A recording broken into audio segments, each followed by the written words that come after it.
using my Zoom microphone.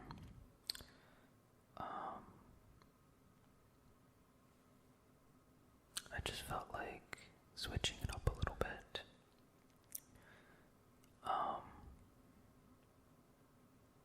And before I get started, I just want to remind everyone, if you haven't already, please go to my description and use the link to download TAD on your iPhone or Android device.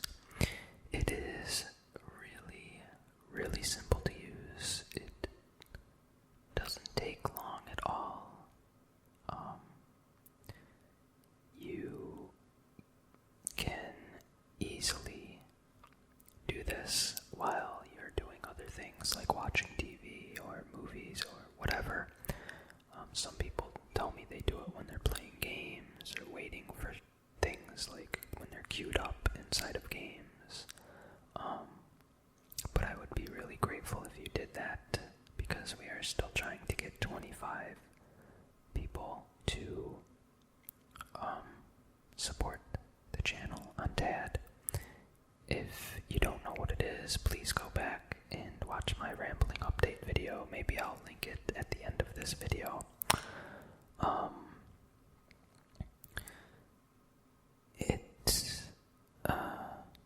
I think it's like really cool because you can support a channel without having to spend money. I mean, some people would rather spend money than use their time or whatever, but if you use TAD while you do other things like multitasking, it's not really a big deal. I do it every day. I earn the maximum amount of TADs that I could send to the creators that I like on there, and it only takes about 15 to 20 minutes tops, and like I said, I do it when I do other things, so it's not really affecting me.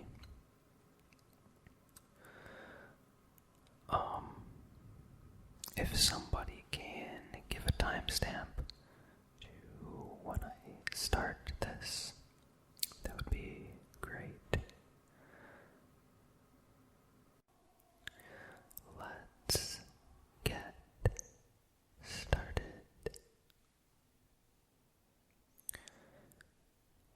Today we are going to travel back in time and try to discover what happened to the Great Library at Alexandria. It was once the largest library in the ancient world, and containing works by the greatest thinkers and writers of antiquity, including Homer, Plato, Socrates, and many more. The Library of Alexandria, northern Egypt, is popularly believed to have been destroyed in a huge fire around 2,000 years ago, and its voluminous works lost.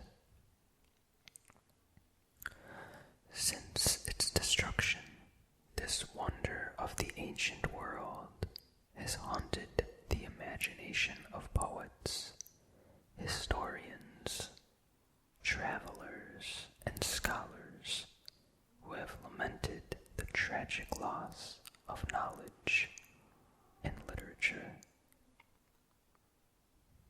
Today, the idea of a universal library situated in a city celebrated as the center of learning in the ancient world has attained a mythical status. The mystery has been perpetuated by the fact that no architectural remains or archaeological finds that can definitely be attributed to the ancient library have ever been recovered. Surprising for such a supposedly renowned and imposing structure, this lack of physical proof has even persuaded some to wonder if the fabulous library actually existed at all in the form popularly imagined.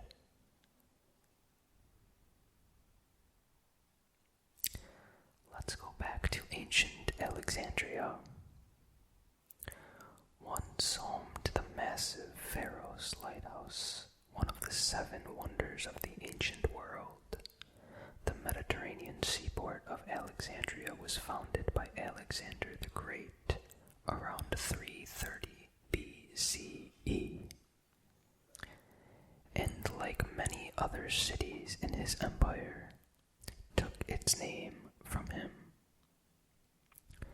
After his death in 323 BCE, Alexander's empire was left in the hands of his generals, with Ptolemy I Soter taking Egypt and making Alexandria his capital in 320 BCE.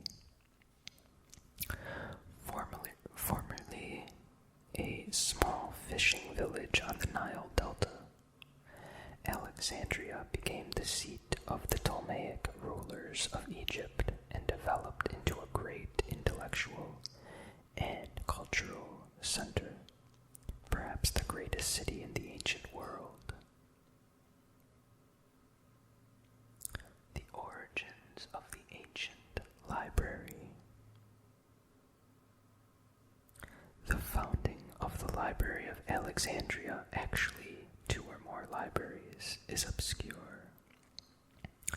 It is believed that around 295 BCE, the scholar and orator Demetrius of Phalerum,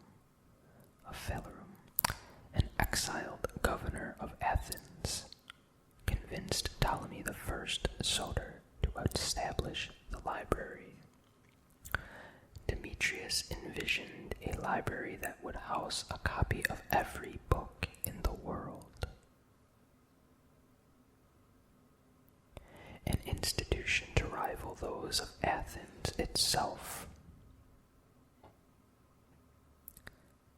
Subsequently, under the patronage of Ptolemy I, Demetrius organized the construction of the Temple of the Muses, or the Musaeum, from where our word museum is derived. This structure was a shrine complex modeled on the Lyceum of Aristotle in Athens, a center for intellectual and philosophical lectures and discussion. The Temple of the Muses was to be the first part of the library complex at Alexandria, and was located within the grounds of the royal palace, in an area known as the Bruchion, or Palace Quarter, in the Greek district of the city. The museum was a cult center with shrines for each of the 9 muses, but also functioned as a place of study with lecture areas, laboratories, observatories, botanical gardens, a zoo, living quarters, and dining halls, as well as the library itself. A priest chosen by Ptolemy I himself was the administrator of the museum, and there was also a separate librarian in charge of the manuscript collection. At some time during his reign from 282 BCE to 246 BCE, Ptolemy II Philadelphus, the son of Ptolemy I Soter, established the Royal Library to complement the Temple of the Muses set up by his father. It is not clear whether the Royal Library, which was to become the main manuscript library, was a separate building located next to the museum, or was an extension of it. However, the consensus of opinion is that the Royal Library did form part of the Temple of the Muses.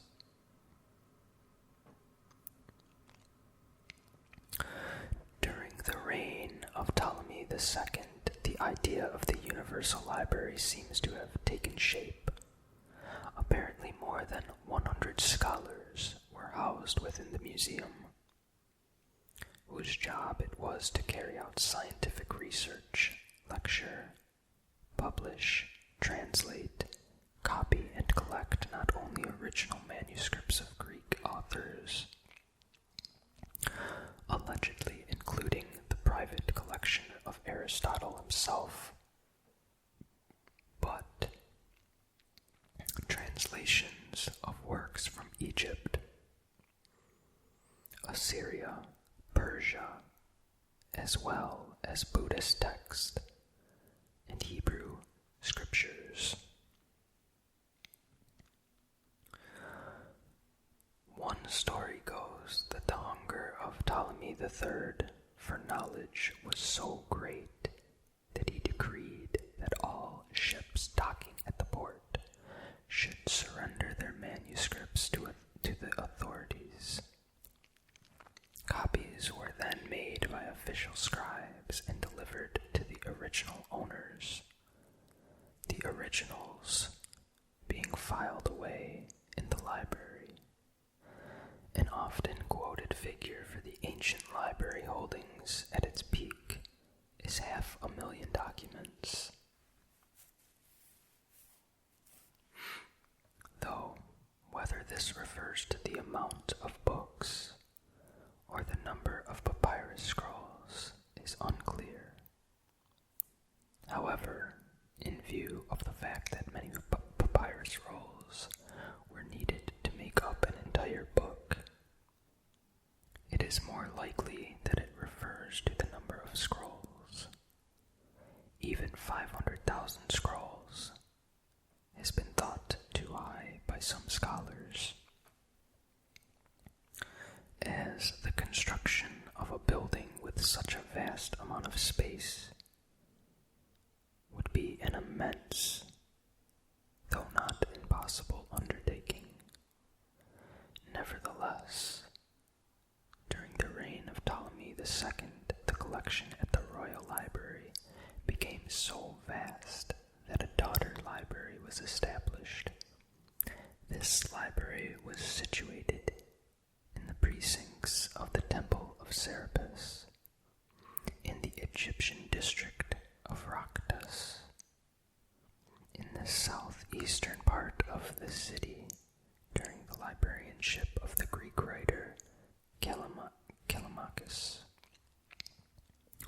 305 BCE through 240 BCE. The daughter library contained 42,800 scrolls, all of which were copies of those in the main library. The burning of the Great Library. The infamous destruction by fire of the Library of Alexandria, with the consequent loss of the most complete collection of ancient literature ever assembled, has been a point of heated debate for centuries. What exactly happened to this amazing storehouse of ancient knowledge, and who was responsible for its burning? However, it is probable the greatest catastrophe of the ancient world may never have taken place on the scale often supposed. The prime suspect in destruction of the Library of Alexandria is Julius Caesar. It is alleged that during Caesar's occupation of the city of Alexandria in 48 BCE, he found himself in the royal palace, hemmed in by the Egyptian fleet in the harbor, and own safety, he had his men set fire to the Egyptian ships, but the fire got out of control and spread to the parts of the city nearest the shore, which included warehouses, depots, and some arsenals. After Caesar's death, it was originally believed that it was he who had destroyed the library. Roman philosopher and dramatist Seneca, quoting from Livy's History of Rome, written between 63 BCE and 14 CE, says that 40,000 scrolls were destroyed in the fire started by Caesar.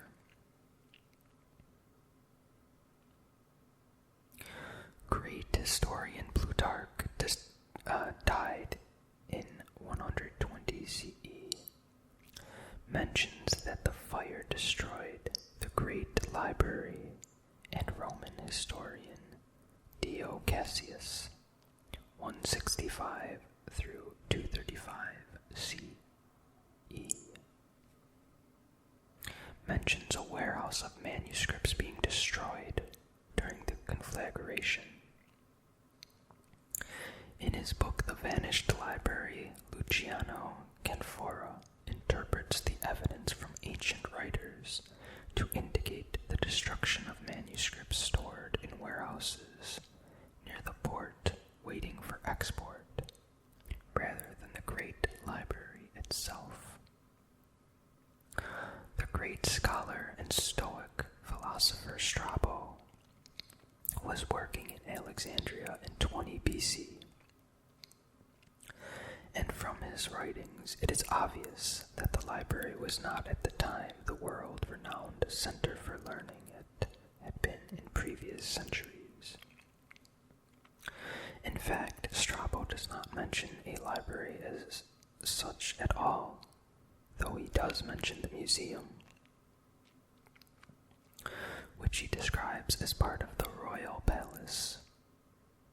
He goes on to say that it comprises the covered walk, the exedra, or portico, and a great hall in which the learned members of the museum take their meals in common.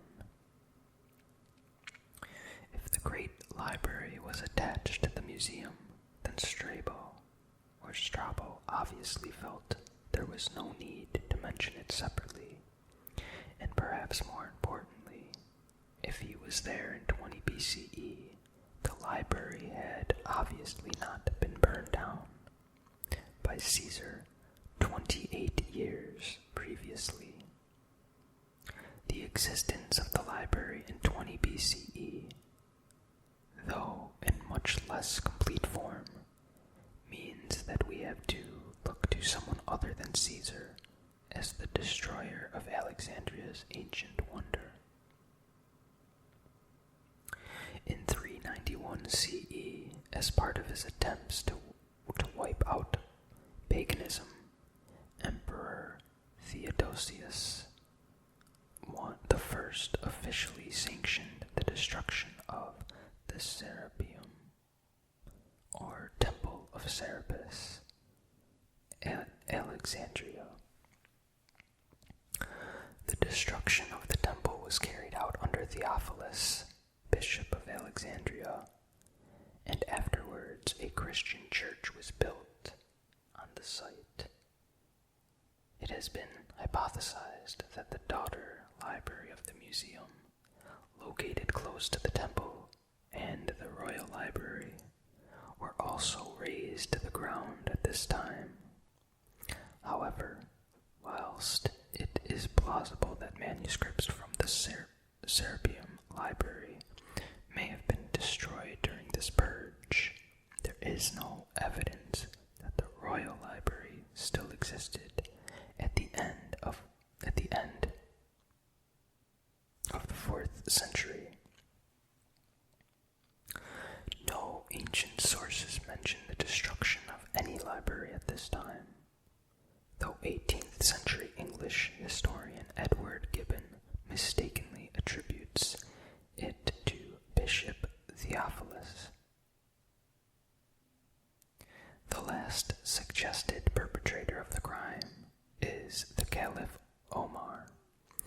in 640 CE, the Arabs under General Amaro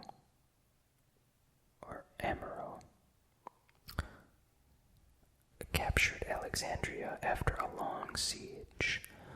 According to the story, the conquering Arabs heard about a magnificent library containing all the knowledge of the world and were anxious to see it. But the Caliph, unmoved by the vast collection of learning, apparently stated they will either contradict the Quran, in which case they are heresy, or they will agree with it, so they are superfluous. The manuscripts were then gathered together and used as fuel for the 4,000 bathhouses in the city. In fact, there were so many scrolls that they kept the bathhouses of Alexandria heated for 6 months. These incredible facts were written down 300 years after the supposed event by Christian Ptolemy Gregory Bar Eberus, 1226 through 1286 CE. However, while the Arabs may have destroyed a Christian library at Alexandria, it is almost certain that by the mid-7th century CE, the Royal Library no longer existed. This is made clear by the fact that no mention is made of such a catastrophic event by contemporary writers such as Christian chronicler John of Nicaea, Byzantine monk and writer John Mosius, and Sophronius, Patriarch of Jerusalem.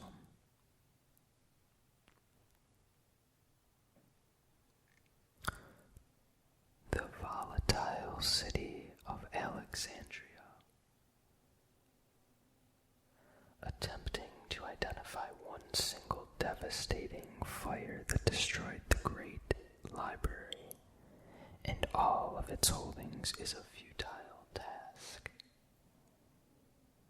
Alexandria was often a volatile city, especially during the Roman period, as witnessed by Caesar's burning of the ships, and also in the violent struggle between the occupying forces of Queen Zenobia by Palmyra and the Roman Emperor Aurelian in 270 through 71 CE. Aurelian eventually recovered the city for Rome from Queen Zenobia's armies, but not before many parts of Alexandria had been devastated, and the Bruttian district which contained the palace and the library were apparently made into a desert. The city was again sacked a few years later by Roman Emperor Diocletian. Such repeated destruction spread over several centuries, along with neglect of the library's contents as people's opinions and affiliations changed, means that the catastrophe that ended the ancient library at Alexandria was gradually taking place over a period of 400 or 500 years.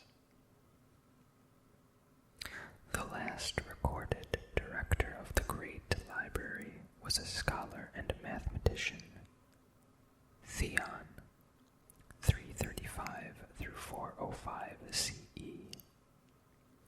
father of the female philosopher Hypatia, brutally murdered by a Christian mob in Alexandria in 415 CE. Perhaps one day, in the deserts of Egypt, scrolls that were once part of the great library will be discovered. archaeologists believe that the buildings that once composed the legendary seat of learning at ancient Alexandria, if not buried under the modern metropolis, could still survive relatively intact somewhere in the northeastern part of the city.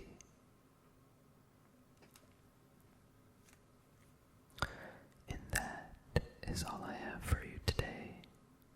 I hope you enjoyed this Facts Friday and come back for next week's. Also, check out our Monday video and Wednesday video. I make 3 videos a week if you've never been to my channel before. And I have a lot of similar videos to this. I also have a lot of science videos and just random whispering, soft-spoken noises, a lot of stuff. So I would encourage you to check that out if you enjoyed this video. And I would also ask that you subscribe to me so you get the notifications when I upload, because I don't have a set time on those days. It's just whenever I can.